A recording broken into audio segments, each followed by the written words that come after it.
Madame, Monsieur, bienvenue dans l'espace invité. À quelques semaines des examens, nous allons parler enseignement en compagnie de John Rizzo, auteur du livre Sauver l'école. Monsieur Rizzo, merci d'être là.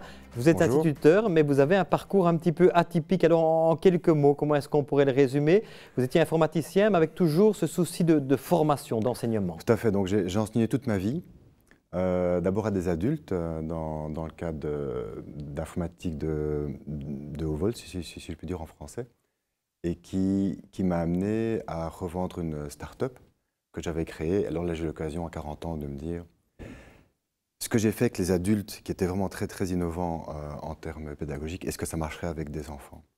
Et donc j'ai étudié tout ce que j'ai pu sur le système scolaire, j'ai rencontré tous les gens que j'ai pu, qui m'ont apporté leur expérience, qui m'ont vraiment enrichi. Et puis j'ai passé le pas, j'ai décidé, voilà, je veux voir avec des enfants dans une classe. Comment ça fonctionne? Et là, et c'est au cœur de votre livre, vous allez l'expliquer, le constat est là, vous partez de ce postulat, ce qui se passe à l'heure actuelle, 25 élèves dans une classe avec un prof, vous dites manifestement, ce schéma-là, ce système-là ne fonctionne plus. En effet, et on a essayé d'autres schémas au travers de l'histoire, mais on est toujours revenu à ce schéma parce que la société en avait besoin. On avait besoin d'une main-d'œuvre corvéable, qui fasse des tâches répétitives, d'une armée de fonctionnaires par exemple. Imaginons qu'il n'y a pas d'informatique, il fallait qu'elle soit très obéissante parce qu'il y avait une hiérarchie à tenir, on ne pouvait pas envoyer un email à une masse d'exécutants, c'était beaucoup plus compliqué que ça. Et donc, la société, si je puis dire, a résisté à d'autres pédagogies. Alors que maintenant, j'ai l'impression qu'au contraire, au XXIe siècle, avec surtout l'informatique, nous sommes prêts pour autre chose et on a besoin d'autre chose. Voilà, quand vous dites on a besoin d'autre chose, c'est en partie dans le livre, en tout cas vous partez chaque fois de cas concrets. Hein. Vous m'avez dit, on a préparé un petit peu l'émission, ça se lit comme un roman. Ce sont des cas concrets à partir de votre expérience? C'est ça, c'est-à-dire que je pars de ma première interrogation, je reçois des CV en tant que patron pour recruter, je vois que ça ne va, je constate que comme d'habitude, ça ne va pas, je me demande quel est le problème. Et puis au cheminement des chapitres, j'atterris dans une classe de demandeurs d'emploi pour les former pendant 6 mois, donc je les accompagne. J'apprends beaucoup de choses et puis je saute le pas pour voir avec les enfants. Donc c'est comme une enquête, je découvre au fur et à mesure, je vois une situation. Par exemple, je constate que le plus rapide de la classe, systématiquement, qu'il ait 6 ou 66 ans, il va 3 fois plus vite que le plus lent. Qu'est-ce que vous faites avec ça? Vous continuez à faire des explications collectives qui les obligent à tous écouter la même vitesse? Alors que forcément, le plus rapide va apprendre à s'ennuyer, le plus lent va peut-être courir et apprendre à détester l'école. Et donc, je mets en place des solutions out of the box, si on peut dire. En fait, c'est un livre qui prend un regard extérieur et qui se demande la question, si vous avez une centaine d'élèves, donc 4 classes, à votre avis, combien est-ce qu'on paye d'équivalent temps plein, donc d'adultes, pour s'en occuper en Belgique? Je ne sais pas, 4... C'est la réponse qu'on me donne actuellement. En fait, c'est entre 9 et 13, selon qu'on est en primaire ou en secondaire, donc disons une dizaine. Une dizaine d'adultes qui doivent s'occuper d'une centaine d'enfants. Est-ce qu'il n'y a pas moyen de faire autrement que de les enfermer tour à tour dans une classe, la porte bien fermée, et le prof disant « assis, tais-toi et écoute ». Et ça, j'imagine, avec un constat comme ça, vous venez avec des idées comme ça, comment est-ce que, parce que vous bousculez évidemment les codes, vous bousculez vos collègues, comment est-ce qu'ils réagissent? Parce qu'il y a également quelque chose de rassurant d'être dans une classe fermée, avec la porte fermée. Oui, c'est un côté rassurant, un côté un peu profession libérale, si vous voulez, mais c'est un côté aussi extrêmement solitaire. Chacun sa croix. Ça ne va pas, tant pis pour toi.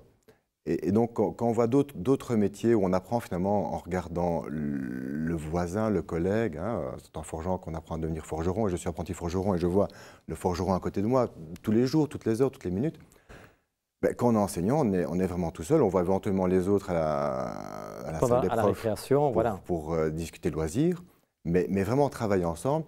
Ça me fait penser à une école par exemple qui avait vraiment imaginé quelque chose d'innovant. Ils ont, en primaire, abattu les murs. Nous disons, nous, on veut abattre les murs entre les classes. On a 3 classes ensemble et ils ont rassemblé 80 élèves. Et il y a 4 enseignants qui tournent, dont une néerlandophone, qui tourne sur les 80 élèves. Alors forcément, ces enseignants ne font plus d'explications collectives. et chaque élève progresse à sa vitesse. Alors, mais effectivement, vous avez fait le constat, vous en parlez dans le livre d'une école du 19e, voire du 20e siècle, il faut passer au 21e siècle.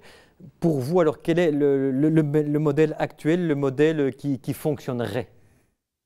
C'est sans doute un modèle hybride.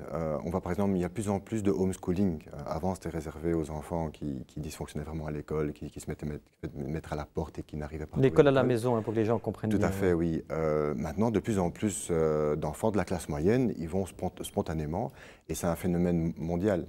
Il y a certainement une dose d'informatique aussi.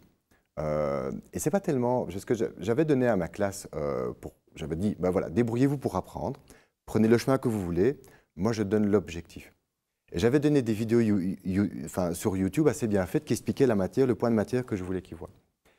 Et ils n'ont pas du tout... ils ont un peu regardé, mais franchement, c'est pas comme ça qu'ils ont voulu apprendre. Ils ont un peu regardé une première fois pour comprendre, mais ils sont surtout expliqués entre eux. Donc je pense que l'école du futur, en tout cas qui devrait être actuelle, c'est une école où on est beaucoup plus actif et où l'élève n'est pas seulement un réceptacle, c'est-à-dire que il faudrait mettre moins d'énergie pour leur donner la matière et mettre plus d'énergie pour qu'ils apprennent. Vous voyez ce que je veux dire? Voilà, quand je regarde une vidéo et que j'appuie sur le bouton play, c'est moi qui prends la matière. C'est pas je suis assis à cette heure-ci et on a des idées pour moi que j'allais faire telle photocopie ou j'allais voir telle leçon. Voilà, on arrive tout doucement au terme de l'entretien. J'ai encore une dernière question. Sauver l'école, c'est avec un point d'interrogation. Alors pourquoi? Qu'est-ce qui se cache derrière ce point d'interrogation? Au départ, déjà, toutes les écoles sont différentes, donc il n'y a pas de réponse unique. Ensuite, est-ce que l'école a besoin d'être sauvée? Pas forcément le cas partout. Parfois, oui, c'est vraiment dramatique. On voit dans certains chapitres, on voit des cas vraiment très interpellants vécus. Et ensuite, on peut se demander, est-ce qu'on a envie de sauver cette école-là, ou est-ce qu'il vaut mieux abréger son agonie pour refaire autre chose, ou est-ce qu'elle arrivera à se transformer? Donc ce sont des questions auxquelles je n'ai pas vraiment de réponse, parce que les écoles sont très diverses.